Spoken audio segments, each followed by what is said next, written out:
Dr. Jasmine Washington stared at the airline executives squirming in their seats.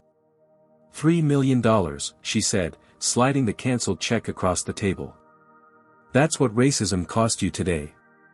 24 hours earlier, she'd been dragged off their flagship aircraft in handcuffs, a mistake they'd never forget.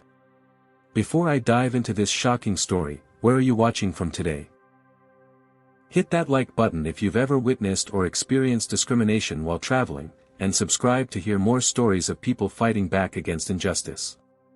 Now, let's rewind to see how Dr. Washington went from successful CEO to handcuffed passenger, and how she turned humiliation into a powerful lesson corporate America won't forget.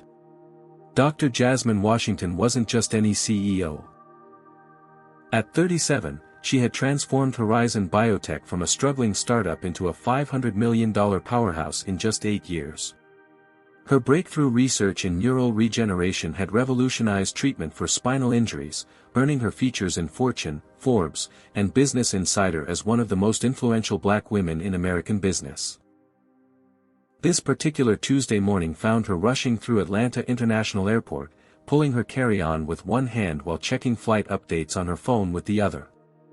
The National Medical Innovation Conference in San Francisco wasn't just another speaking engagement, it represented potential partnerships worth tens of millions to her company.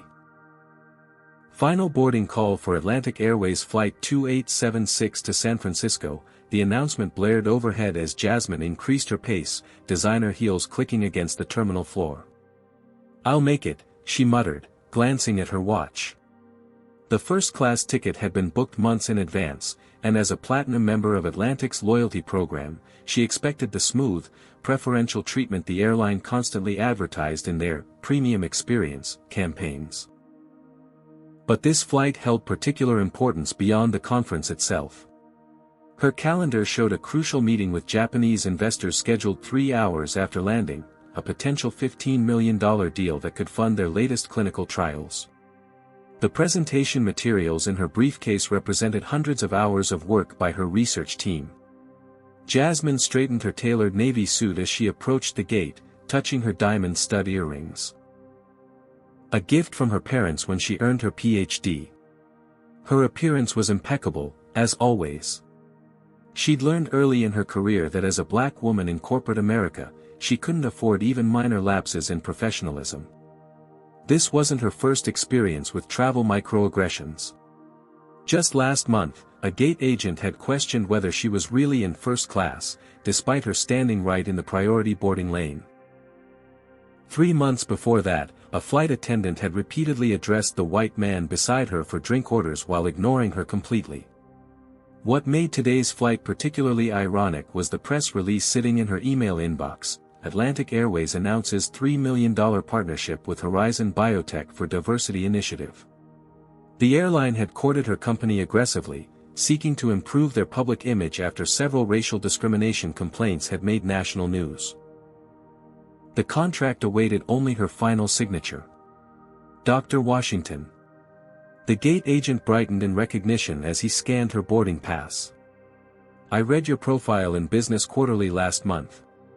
Your work is amazing." "Thank you," Jasmine smiled, momentarily relieved by the warm welcome. Several crew members nodded respectfully as she boarded, the lead flight attendant even mentioning he had an uncle whose spinal treatment had been developed at her company. But as she made her way down the aisle toward first class, she noticed one flight attendant, a blonde woman whose name tag read Karen Blackwell, giving her a suspicious once-over. The woman's smile disappeared as Jasmine approached the premium cabin, replaced by narrowed eyes and pursed lips. Something about that look feels familiar, Jasmine thought, dismissing the observation as she found her assigned seat, 2A, a spacious window position. She stored her carry-on, settled into the leather seat, and opened her briefcase to review her presentation notes one final time before takeoff. The pre-flight champagne arrived, and Jasmine took a small sip, allowing herself a moment of calm before the hectic schedule ahead. That's when she heard an irritated male voice beside her. "Excuse me, you're in my seat." Jasmine looked up to find an older white man in an expensive suit glaring down at her. His salt and pepper hair was perfectly coiffed, his posture radiating entitlement. The gold Rolex on his wrist caught the cabin light as he impatiently tapped his boarding pass against his palm. "I believe there's some confusion," Jasmine responded calmly, reaching for her own boarding pass. "This is seat 2A, which is what I was assigned." Before she could even show her ticket, flight attendant Karen Blackwell appeared, positioning herself slightly closer to the man than to Jasmine. "Is there a problem here?" Karen asked, though her attention was clearly directed toward the male passenger rather than Jasmine. "Yes," the man said firmly. "I'm Thomas Harrington, CEO of Westbrook Financial. I always book 2A, and this woman is sitting in my seat." Jasmine held out her boarding pass. "As you can see, I was assigned seat 2A. I'm happy to double-check if there's been an error." Karen barely glanced at Jasmine's ticket before turning back to Thomas. "Let me see your boarding pass, sir." She examined his pass carefully, then frowned. "It does show you in 2A. There must be a mistake." "I have my confirmation right here," Jasmine said, opening the Atlantic Airways app on her phone and showing both the seat assignment and her platinum member status. Karen squinted at the screen. "Our computer system is temporarily down for updates, so I can't verify that right now. But Mr. Harrington is one of our most valued customers." The implication hung in the air, and you are not. Other first-class passengers were now watching the interaction with interest. Jasmine noticed at least two people subtly positioning their phones to record the situation. "Perhaps you were upgraded at the last minute and the system didn't update properly," Karen suggested to Jasmine, though her tone indicated this was unlikely. "There might be another first-class seat available." "These people always think they can just sit anywhere," Thomas muttered, loud enough for nearby passengers to hear. "Then they make a scene when corrected." The word stung, but Jasmine maintained her professional demeanor. "I understand there's confusion, but I booked this specific seat weeks ago. I'm also a platinum member with Atlantic Airways. Perhaps we could check both our confirmations properly once the system is back online." Karen's lips thinned. "I'll need to call a supervisor to sort this out." She walked away without resolving the issue, leaving Jasmine and Thomas in uncomfortable proximity. Jasmine took a deep breath, remembering a similar incident she had witnessed several months ago involving another black executive who had been forced to move despite having the correct seat assignment. She'd written it off as an isolated incident then. Now she wasn't so sure. She quickly texted her executive assistant. "Possible delay on AA 2876.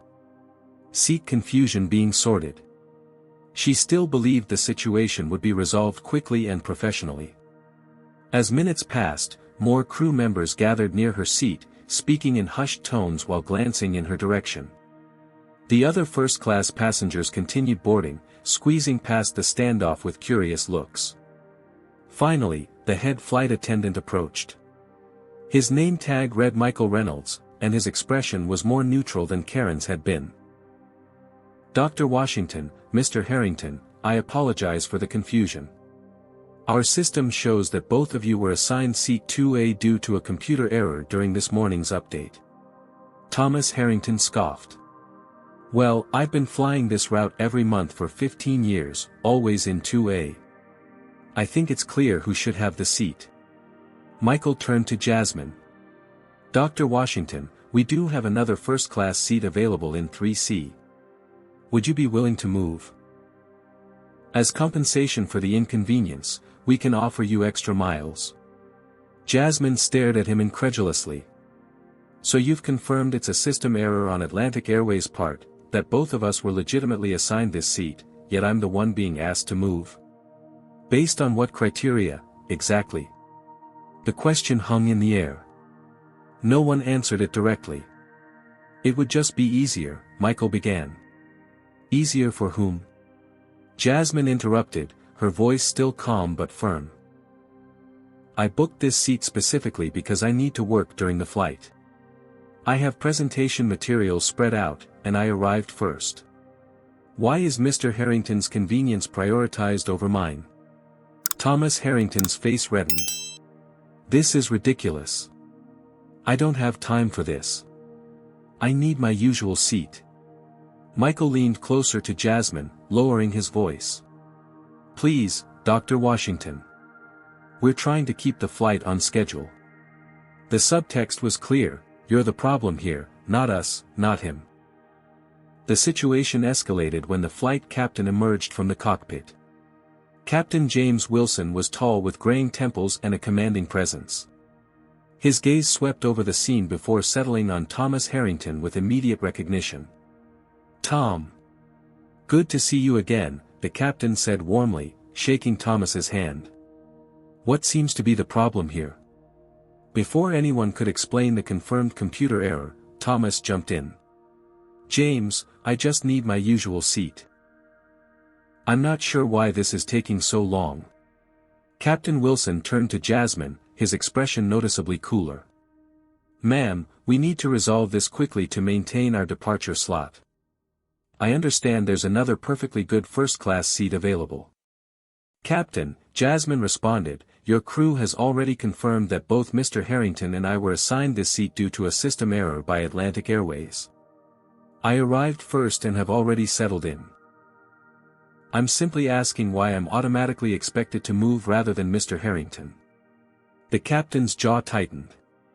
I need to ensure this flight departs on time. Security will be called if we can't resolve this immediately. Security? Jasmine's eyes widened. For what possible reason? There's no security issue here, just a seating assignment error made by your airline.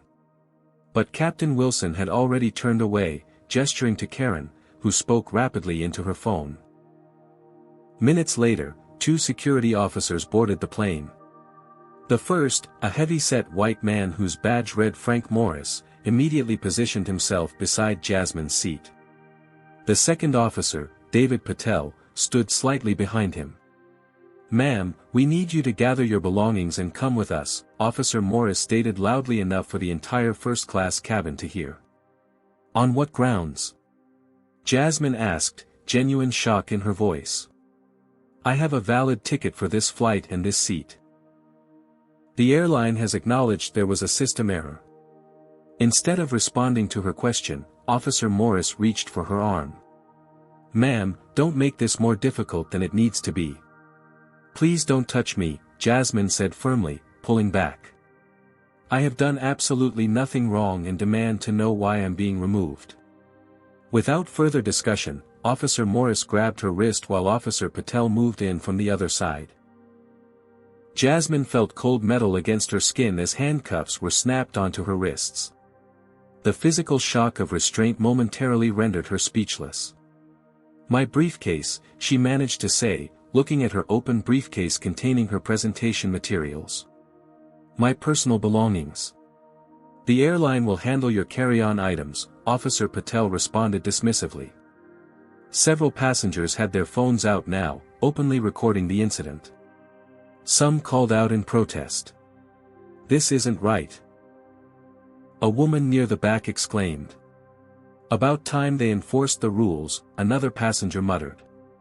These people always think they're special. As the officers began escorting her down the aisle, Jasmine felt a physical pain that went beyond the tight handcuffs digging into her wrists. It was the pain of public humiliation, of being treated as criminal without cause, of having her dignity stripped away in seconds. I am Dr.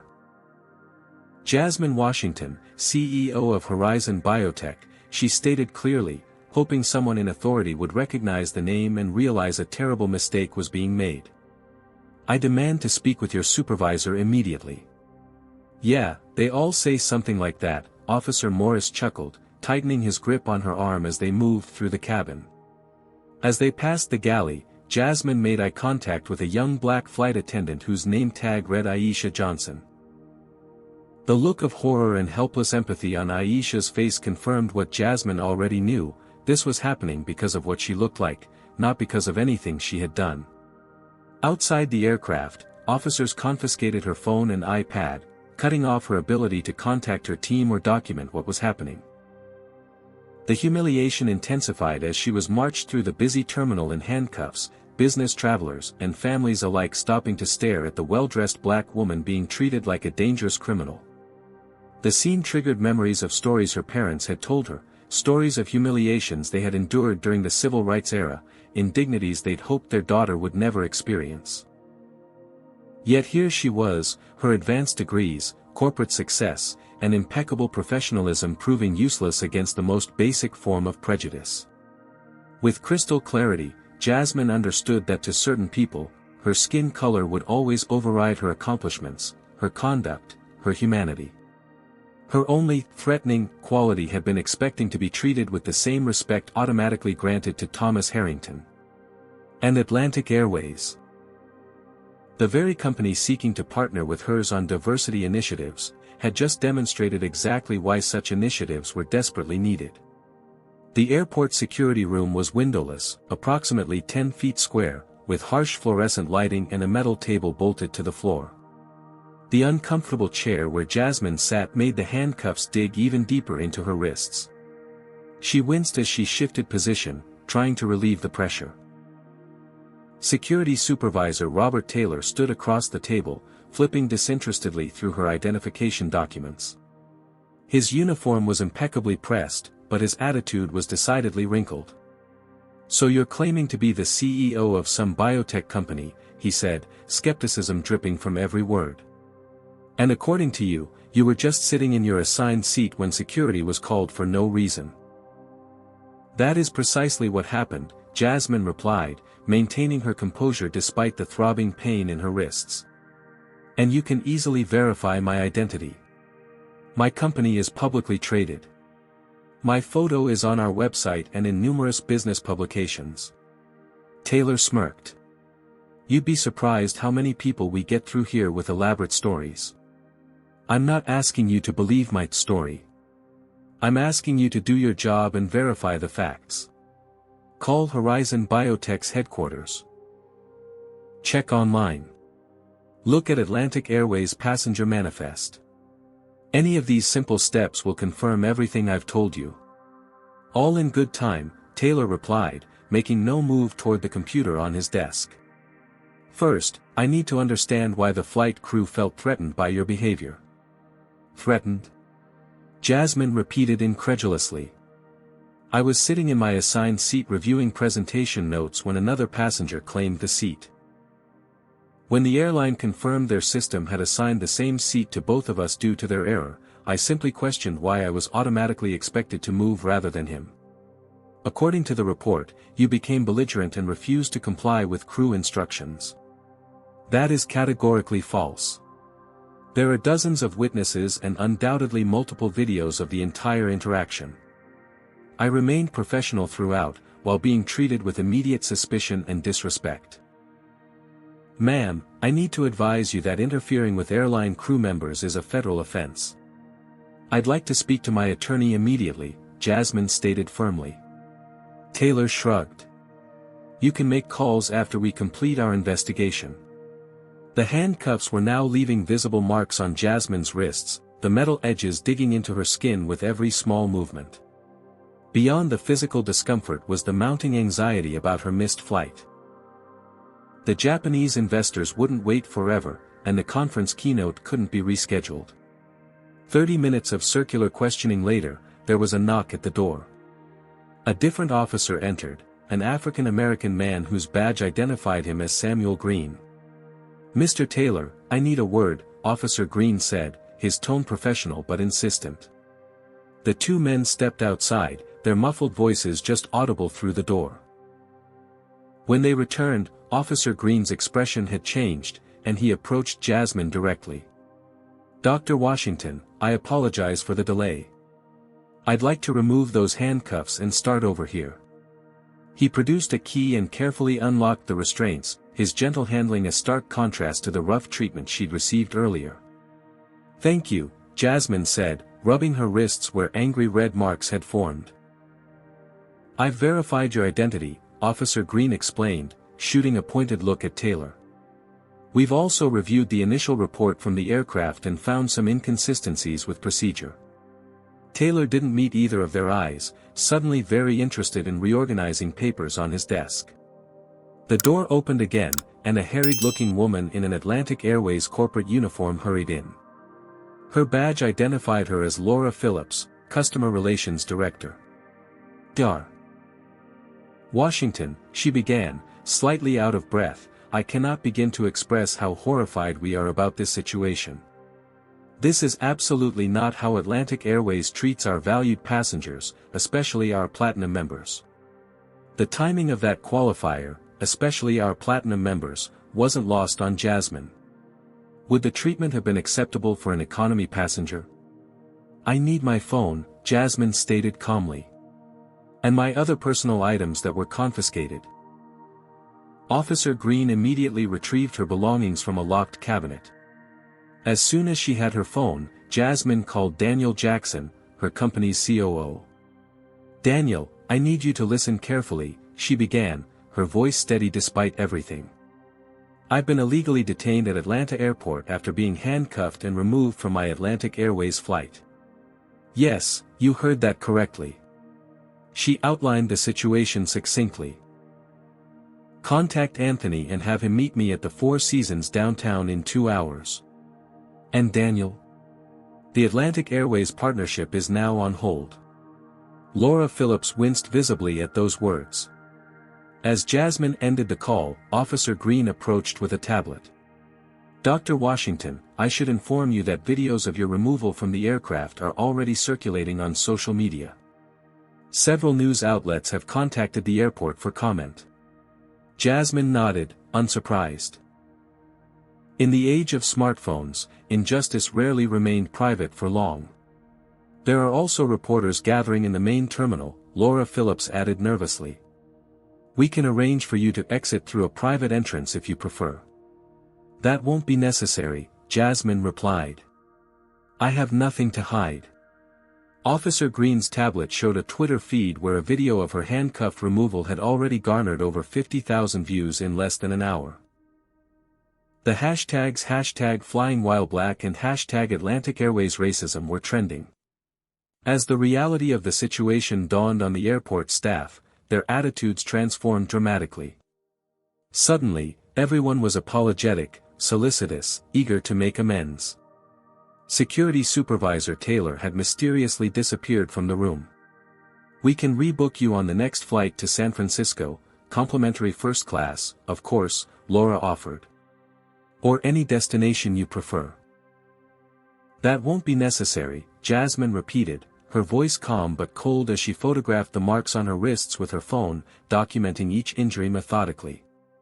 The contrast wasn't lost on her. How quickly respect was offered once they realized who she was, the same respect denied when she was just another black woman daring to occupy space in first class.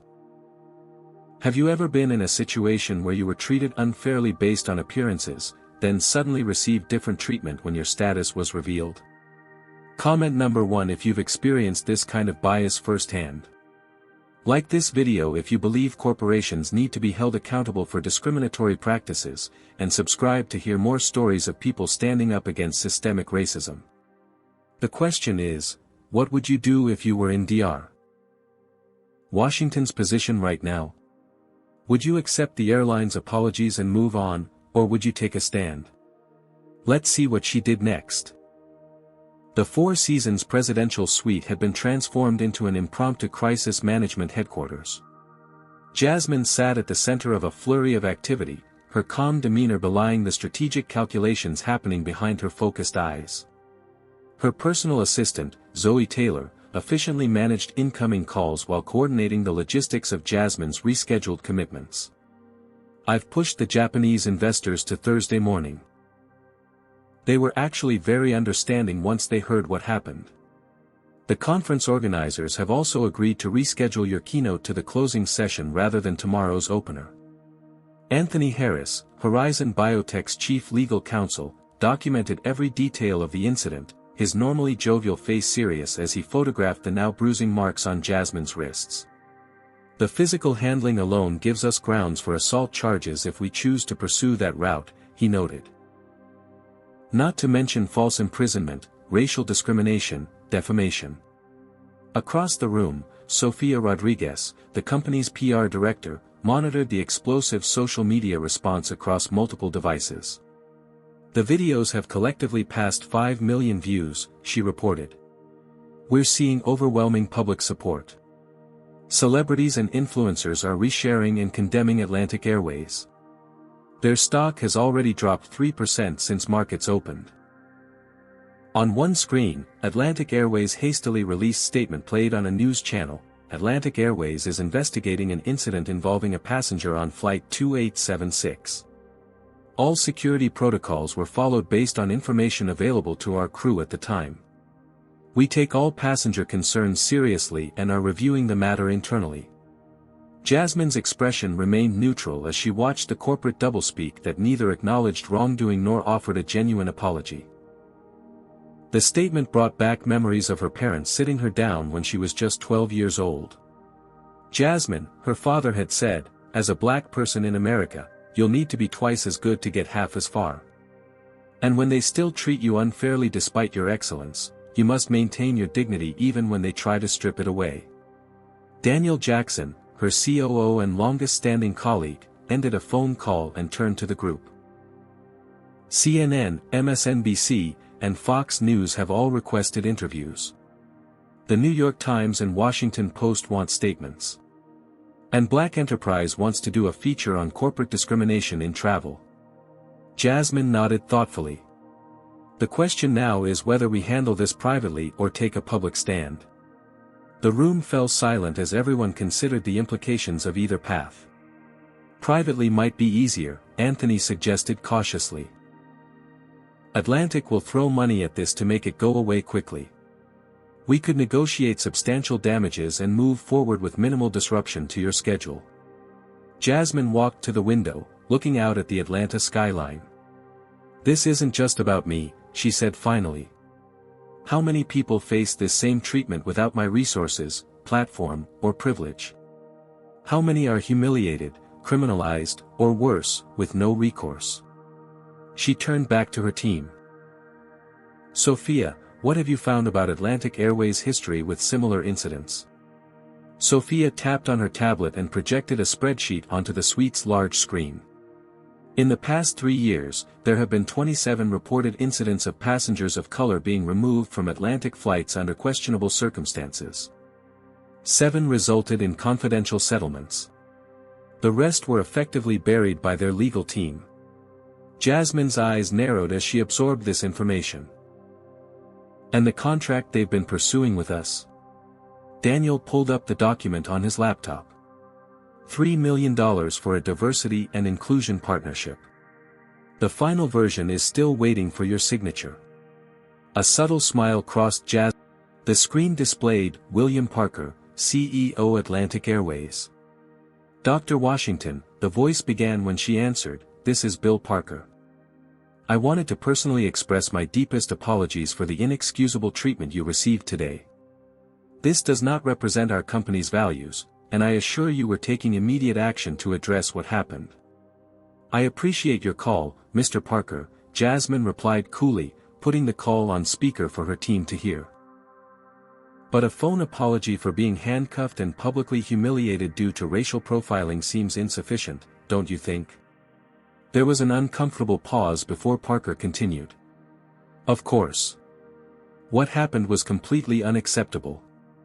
I'd like to meet in person to discuss how we can make this right. We value our relationship with Horizon Biotech and with you personally.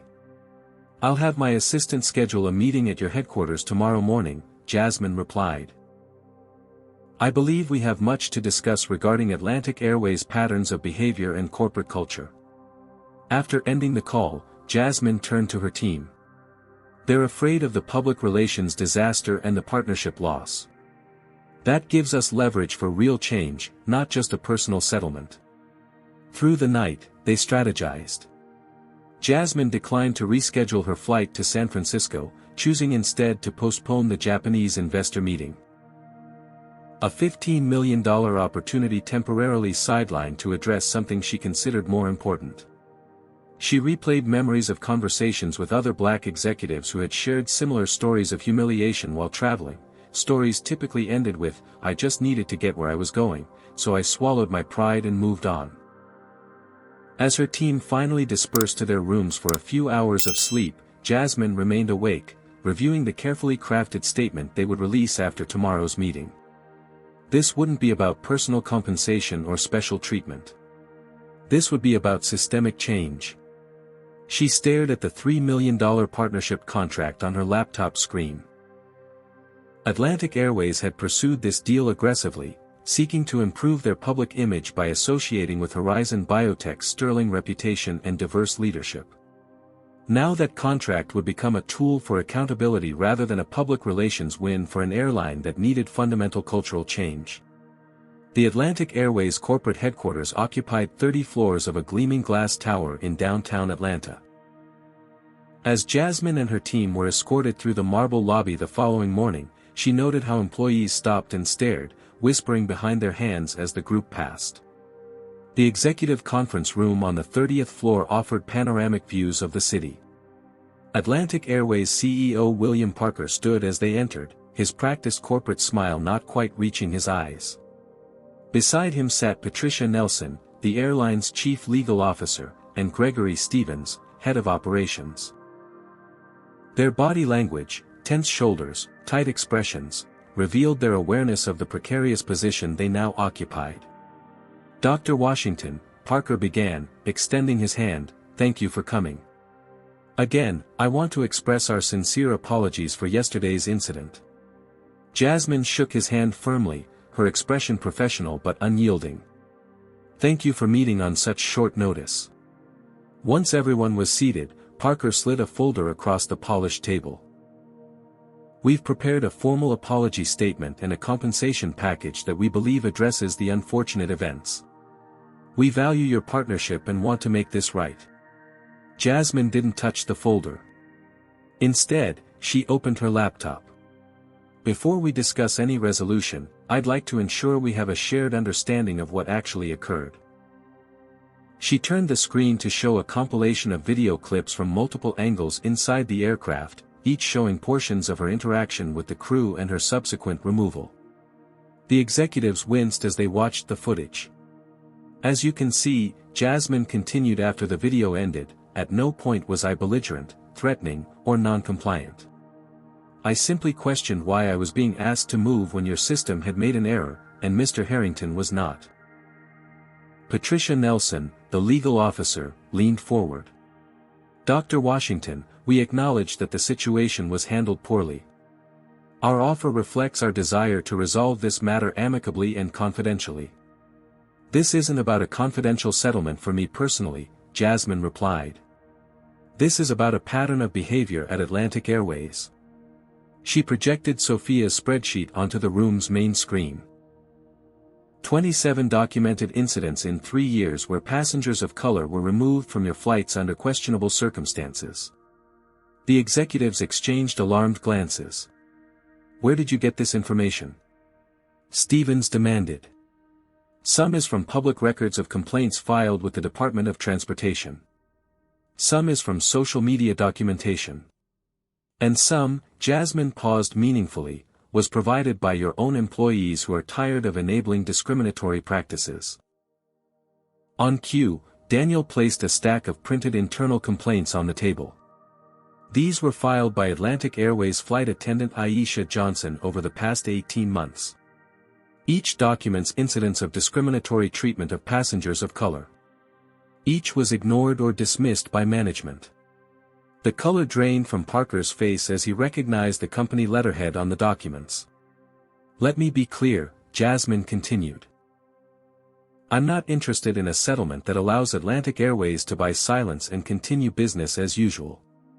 I'm interested in structural changes that ensure no one faces the treatment I experienced yesterday." She placed the unsigned $3 million partnership contract on the table. "This diversity initiative you've been so eager to launch with my company? It needs to start within your own organization before it can be anything but performative window dressing." The executives conferred in hushed tones before Parker addressed her again. "Dr. Washington, we're prepared to increase the compensation offer substantially if we can resolve this matter quickly and discreetly." "Mr. Parker," Jasmine replied, her voice steady but firm, "you seem to be missing my point. This isn't a negotiation for a larger settlement. This is an ultimatum. Either Atlantic Airways commits to meaningful, verifiable change, or Horizon Biotech withdraws completely from our partnership, and I personally share my experience and your company's documented history of similar incidents with the public. Parker's face hardened. That sounds like a threat. No, it's a choice.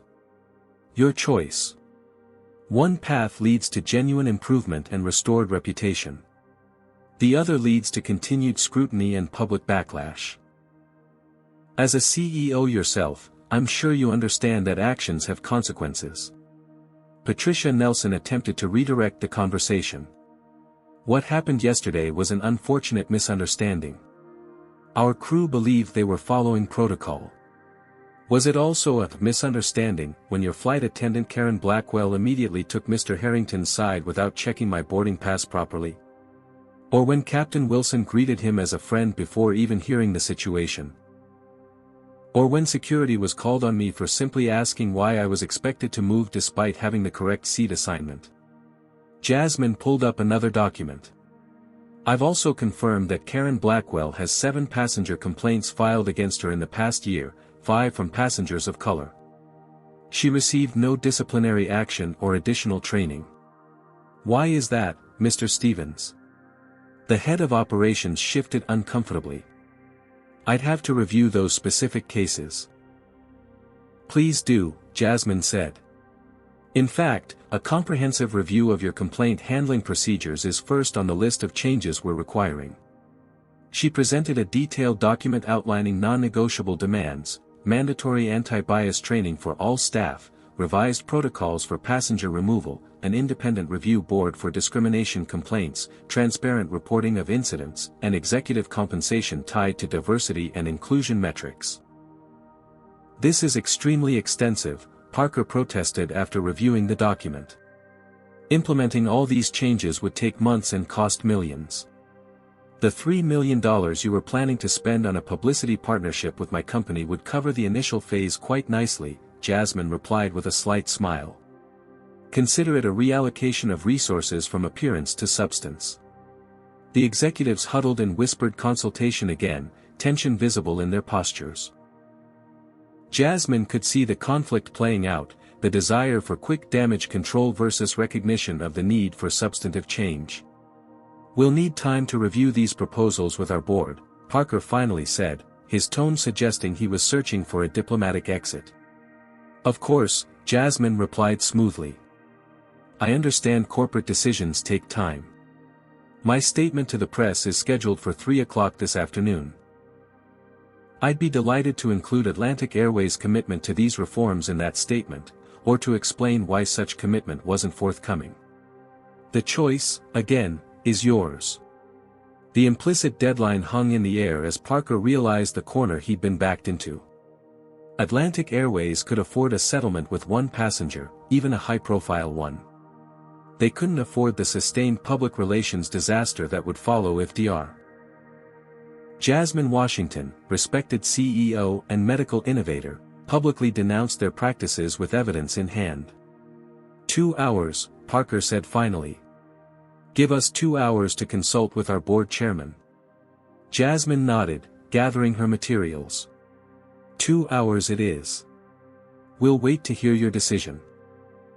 When Jasmine emerged from Atlantic Airways headquarters, the scene outside had transformed. What had started as a few reporters had swelled into a full media presence, with camera crews from major networks positioned around the plaza. She approached the hastily assembled podium with composed determination, her team flanking her supportively. The flashes of cameras punctuated the murmuring crowd as she began to speak. Yesterday, I experienced firsthand what many travelers of color have faced for years, the humiliation of being handcuffed and removed from a flight not because of any wrongdoing, but because I questioned being treated differently than my white counterpart in an identical situation. Her clear, measured voice carried across the plaza as she recounted the events, never raising her voice or showing anger, yet conveying the profound injustice of what had occurred. This isn't about one incident or one airline. This is about a systemic problem that continues because we allow corporations to address symptoms rather than causes. Diversity isn't a marketing campaign. It's a fundamental commitment to treating all people with equal dignity and respect. As she spoke, carefully edited video clips of her removal appeared on social media, strategically released by Sophia's team to correspond with the press conference. The footage showed Jasmine's calm questions contrasted with the escalating response from the crew, culminating in the shocking image of her in handcuffs. "I've presented Atlantic Airways with a comprehensive plan for meaningful change. Their response will demonstrate whether they're truly committed to the values they claim to uphold, or merely to avoiding accountability. I'll be making no further statements until they've had time to consider their position." The response was immediate and overwhelming. Within hours, the hashtag Boycott Atlantic Airways was trending nationally. The company's stock, already down 3%, plummeted another 7 points before trading was temporarily halted. Meanwhile, Horizon Biotech stock rose as public sentiment rallied behind Jasmine's principled stand. Business leaders publicly praised her courage, with several prominent CEOs sharing their own experiences of discrimination while traveling.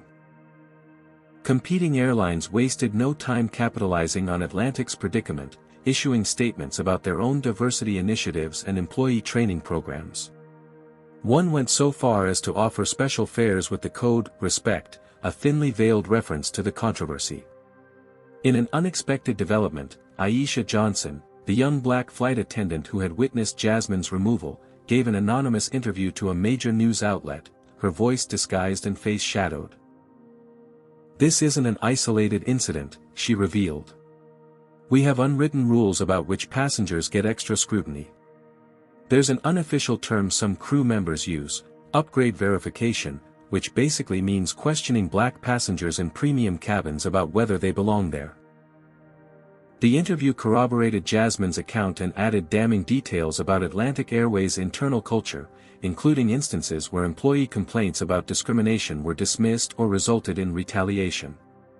Security Officer Samuel Green also came forward, providing a statement supporting Jasmine's version of events and criticizing the airline's policy of removing passengers without proper investigation of the circumstances.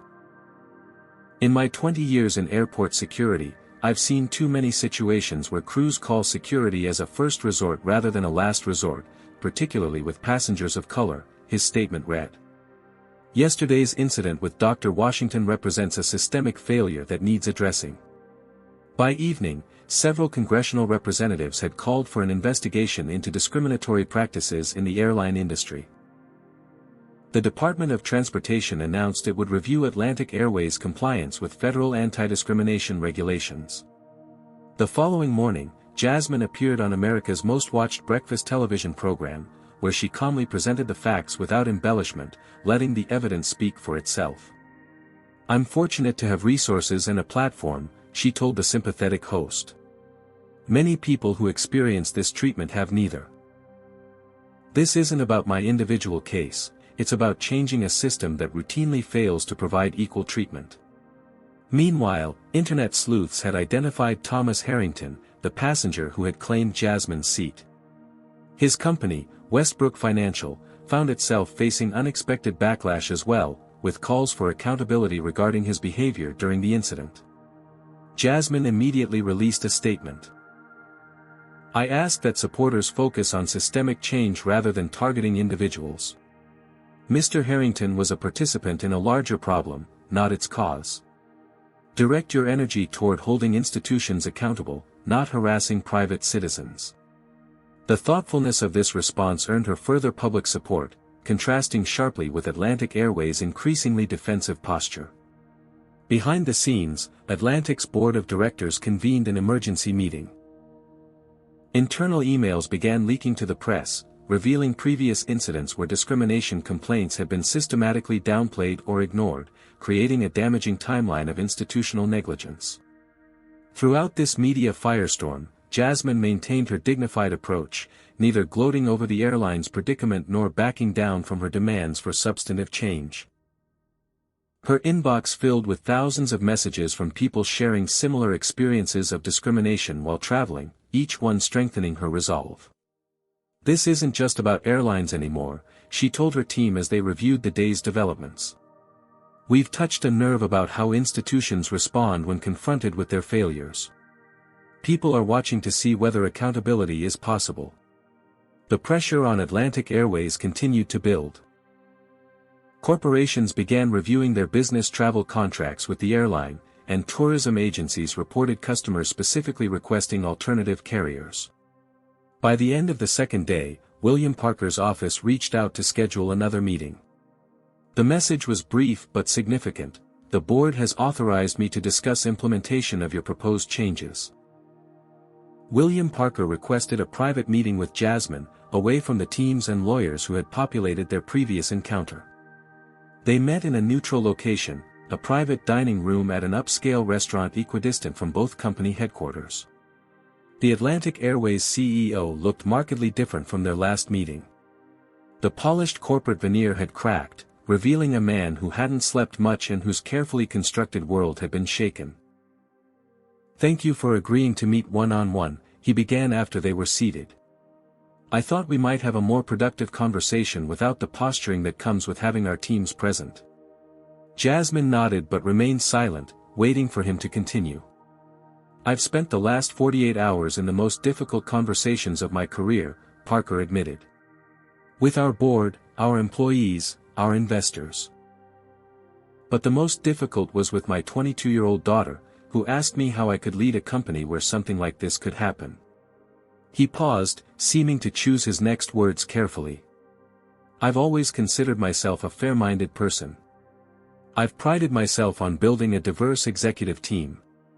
But this situation has forced me to confront blind spots I didn't know I had." "That's often how privilege works," Jasmine observed. "It's invisible to those who possess it." "Yes," Parker agreed, surprising her with his candor. "I've been thinking about how differently I travel compared to many people. I've never been questioned about belonging in first class, never been asked to show additional ID, never worried that any interaction might escalate beyond my control." Jasmine studied him, trying to gauge whether this revelation was genuine or performative. "Understanding is a start, Mr. Parker. But understanding without action is ultimately meaningless." "I agree. That's why I wanted to tell you personally that our board has approved the full implementation of your proposed reforms." He slid a document across the table, her original list of demands, now signed by him and the board chairman. Not as a publicity stunt or a quick fix, but as the beginning of a necessary transformation. The comprehensive reforms included immediate administrative leave for Karen Blackwell and Captain Wilson pending investigation, mandatory anti-bias training for all 22,000 employees, establishment of an independent review board for passenger complaints, revision of security escalation protocols, and quarterly public reporting on progress metrics. The board also insisted on adding executive compensation ties to diversity and inclusion outcomes, Parker added. "My bonus and those of my senior team will be directly linked to measurable improvements in these areas." Jasmine reviewed the document carefully, noting that the implementation timelines were actually more aggressive than she had proposed. "This is significant," she acknowledged. "And unexpected, given your initial resistance." "Sometimes it takes a crisis to force necessary change," Parker replied. "Though I wish we hadn't required such a dramatic wake-up call. And that it hadn't come at your expense." As their meeting continued, Atlantic Airways made a public announcement about their comprehensive new training programs. The statement explicitly acknowledged the incident with Dr. Washington and outlined specific steps being taken to address systemic issues within the company. The announcement sent ripples through the industry. Other airlines began proactively reviewing their own practices, recognizing that they could easily face similar scrutiny. In an unexpected development, Thomas Harrington, the passenger who had claimed Jasmine's seat, reached out through his assistant to request a meeting. Despite her team's reservations, Jasmine agreed to a brief conversation. "Dr. Washington," Harrington began awkwardly when they met in her office the following day. "I owe you an apology. My behavior on that flight contributed to a situation that never should have happened." "Thank you for acknowledging that," Jasmine replied simply. "I've been doing a lot of thinking about my role in what occurred," he continued. I automatically assumed I deserved priority because that's what I've always received. I never questioned why the system consistently favors people who look like me. Their conversation led to an unexpected alliance. Harrington, as CEO of a major financial services firm, committed to implementing his own corporate training on bias and privilege, using his experience as a teaching case. As public attention to the incident began to shift toward the positive changes emerging from it, Jasmine faced mixed feelings about accepting apologies versus demanding ongoing accountability. "Are we settling too easily?" her COO Daniel asked during a strategy meeting. "There's concern we might appear appeased by corporate promises. That's why we've built in verification," Jasmine explained. "This isn't about accepting promises. It's about establishing systems that ensure those promises are kept." Her team had developed a monitoring framework requiring Atlantic Airways to provide quarterly data on passenger complaints, employee demographics, and training outcomes. An independent auditor would verify the information before it was made public. The security company that had handcuffed Jasmine also announced new protocols for passenger removal, requiring officers to independently assess situations rather than automatically acting on crew requests. This policy change directly results from our review of the incident involving Dr. Washington, their statement acknowledged. Other airlines, seeing the writing on the wall, proactively announced similar policy changes and training initiatives, creating an industry-wide ripple effect. When Jasmine finally delivered her keynote at the National Medical Innovation Conference, rescheduled to accommodate her unexpected detour into corporate activism, she received a standing ovation before speaking a single word. "Innovation isn't just about technology," she told the audience. "It's about challenging systems that no longer serve humanity's best interests." Whether in medicine or transportation or finance, progress requires us to question practices that have become so normalized we've stopped seeing their harm. The Japanese investors, initially disappointed by the postponed meeting, now eagerly pursued an expanded partnership with Horizon Biotech. "Your handling of this situation demonstrated integrity that aligns with our values," their CEO explained. "We're increasing our proposed investment from $15 million to $25 million. Behind the public successes, Jasmine experienced private moments of exhaustion and reflection. During a video call with her parents, her father expressed immense pride while her mother voiced worry. "You've always fought for what's right," her mother said. "But I hate that you had to experience such humiliation to create this change." "I'm not naive enough to think the work is done," Jasmine replied. "But something significant has shifted. People are listening who weren't listening before." As she prepared for the final announcement regarding the Atlantic Airways partnership, Jasmine felt the conflicting emotions of a victory that remained bittersweet, progress tinged with awareness that the fight for equality continued on many fronts. The handcuff marks on her wrists had faded, but the memory of that public humiliation remained vivid. Yet she had transformed that pain into purpose, using her position and privilege to demand changes that would benefit countless travelers who lacked her resources and platform. Tomorrow she would announce her decision about the partnership. The choice before her wasn't simply about punishment or forgiveness, it was about creating the most effective path toward lasting change. 1 month after the incident, Jasmine stood in the atrium of Atlantic Airways headquarters for the official launch of their comprehensive diversity initiative. The glass-ceilinged space was filled with media, airline employees, and corporate partners, all gathered to witness what industry analysts were calling the most extensive corporate culture transformation in aviation history. William Parker approached the podium first. "Today marks not the conclusion of our journey, but its true beginning," he stated. "What happened to Dr. Washington exposed failures in our company that had persisted for too long. Rather than defensiveness, we chose accountability. Rather than minor adjustments, we committed to fundamental change." He outlined the progress already made. All 22,000 employees had completed the first phase of anti-bias training, with 97% reporting increased awareness of unconscious prejudice. Complaint procedures had been overhauled, security protocols rewritten, and an independent review board established with diverse membership from outside the company. But most importantly, Parker concluded, we've appointed Dr. Washington as special advisor to ensure these changes create lasting impact rather than temporary improvements.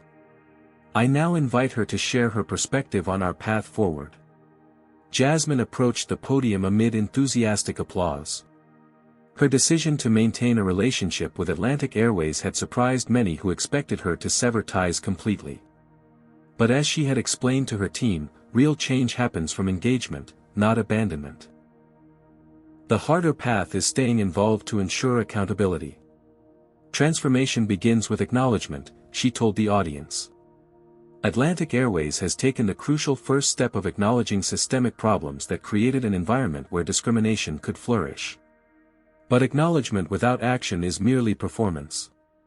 The true test lies in the sustained commitment to change after the cameras leave and public attention shifts elsewhere. The initiative she outlined went far beyond typical corporate diversity programs. Flight attendant Aisha Johnson, who had witnessed Jasmine's removal and later provided crucial documentation of previous incidents, had been promoted to lead a new flight attendant training program focused on equitable passenger treatment. Security Officer Samuel Green, who had helped confirm Jasmine's identity after her wrongful detention, was now consulting on revised security protocols emphasizing de-escalation and proper assessment before intervention. Industry publications had already begun featuring the Atlantic Airways transformation as a case study in crisis management and corporate responsibility. What could have been a devastating liability had been converted into a leadership opportunity that was reshaping standards across the industry. The partnership agreement that had once been valued at $3 million had been revised and expanded to $5 million, with specific accountability measures tied to every phase of implementation. A portion of these funds would establish a whistleblower protection program for employees who reported discrimination. Corporate accountability shouldn't require public humiliation to activate, Jasmine emphasized. But when failures occur, the response reveals an organization's true character. Atlantic Airways chose the difficult path of genuine reform rather than superficial damage control. Beyond the airline partnership, Jasmine's company had established a travel scholarship program for minority students pursuing STEM education, ensuring the next generation of innovators wouldn't face the same barriers she had encountered. 2 weeks later, Jasmine testified before a congressional committee examining discrimination in commercial transportation. Her measured, evidence-based presentation helped secure bipartisan support for new industry-wide standards and reporting requirements. In an unexpected development, Thomas Harrington had become an ally in promoting corporate responsibility. His financial services firm had partnered with Horizon Biotech on a joint initiative examining how subtle biases affected everything from hiring practices to customer service. Sometimes the most powerful education comes from witnessing your own unexamined privilege in action, Harrington told a business conference where he and Jasmine shared the stage. I had to confront the uncomfortable truth that I expected preferential treatment and never questioned why it was consistently granted. 3 months after the incident, Jasmine boarded an Atlantic Airways flight again, deliberately choosing the airline to assess their progress firsthand. The difference in atmosphere was palpable. Staff training had clearly emphasized respectful interaction with all passengers, and the flight crew's diversity more accurately reflected the communities they served. As she settled into her seat, Jasmine reflected on the painful experience that had sparked this transformation. The handcuff marks had long since faded from her wrists, but the determination to create lasting change had only strengthened. Shortly before the final revision of the partnership agreement, Jasmine had received an unexpected letter from Karen Blackwell, the flight attendant whose actions had initiated the confrontation. After completing extensive sensitivity training, Blackwell had written a personal apology acknowledging her role in the incident. Rather than dismissing the letter, Jasmine had arranged a private meeting with Blackwell, seeking understanding rather than retribution. Their conversation revealed how unexamined biases had shaped Blackwell's perceptions and reactions, leading to an important teaching moment about the unconscious nature of prejudice. Horizon Biotech had established a new corporate ethics department focused on ensuring their own practices matched the standards they demanded from partners. The company's application process for research grants had been revised to reduce barriers for minority scientists, and mentorship programs for underrepresented groups had expanded significantly. When a national leadership magazine nominated Jasmine for their Transformative Leader award, the accompanying profile emphasized how she had leveraged a personal injustice into systemic improvement. The easiest response would have been accepting a private settlement and moving on, the article noted. Instead, Dr. Washington chose the harder path of demanding fundamental change that would benefit countless others who lack her resources and platform. 6 months after the incident, Jasmine established a mentorship program specifically for young Black women entering corporate leadership roles. During their first gathering, she shared the full story of what had happened on that Atlanta flight. "Power isn't just about what you can gain for yourself," she told the attentive group. "It's about what you can change for others. When you achieve positions of influence, remember that your voice can open doors that remain closed to many. Your responsibility extends beyond personal success to creating more equitable systems for those who follow." The ripple effects continued expanding. Other industries began examining their own practices, recognizing that similar incidents could easily expose their unaddressed biases. Corporate diversity initiatives shifted from marketing campaigns to substantive structural changes with measurable outcomes. For Jasmine personally, the experience had transformed her understanding of her role as a leader. The scientific innovations her company produced remained vital, but equally important was using her position to dismantle barriers that prevented equal participation in society's opportunities. As she watched a diverse group of new flight attendants training under Aisha Johnson's guidance, Jasmine reflected on how a traumatic 24 hours had catalyzed changes that might otherwise have taken years to achieve. The humiliation of being handcuffed and removed from that flight had been converted into a powerful force for transformation. $3 million, she had told those airline executives while sliding the canceled check across the table. That's what racism cost you today. But the true value of what had emerged from that moment couldn't be measured in dollars. It was calculated in the thousands of passengers who would now travel with dignity, the employees who could work in more equitable environments, and the industry standards that had permanently shifted toward justice. Sometimes, Jasmine realized, the most important innovations weren't scientific breakthroughs but the courage to stand firm when facing injustice, and the wisdom to transform individual pain into collective progress. Have you ever witnessed someone turning a personal injustice into positive change that benefits others? Would you have handled this situation differently than Dr. Washington did? Let me know your thoughts in the comments below.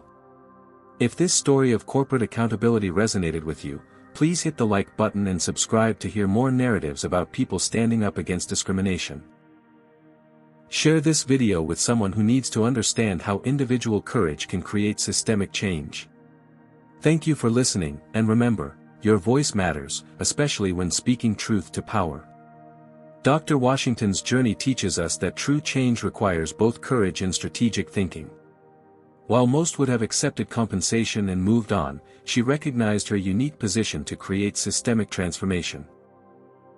This story demonstrates how individual dignity, when defended with purpose, can impact entire industries.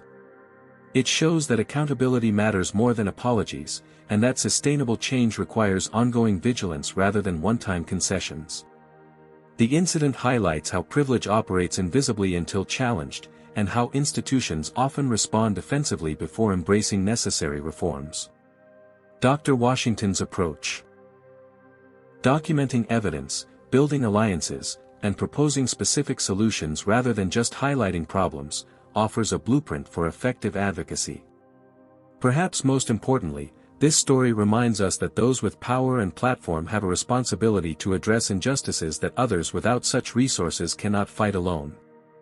As Dr. Washington told her men's, true leadership isn't measured by personal success but by creating more equitable systems for those who follow. Has discrimination ever forced you to make a difficult choice between accepting an apology or demanding real change? Share your experience in the comments below. If Dr. Washington's determination to transform personal humiliation into collective progress inspired you, please hit that like button and subscribe to our channel for more stories of courage in the face of injustice. Don't forget to share this video with someone who needs to understand how individual actions can create ripple effects throughout entire systems. Thank you for watching, and remember, sometimes the most powerful statement you can make is simply refusing to accept the unacceptable, even when it would be easier to stay silent.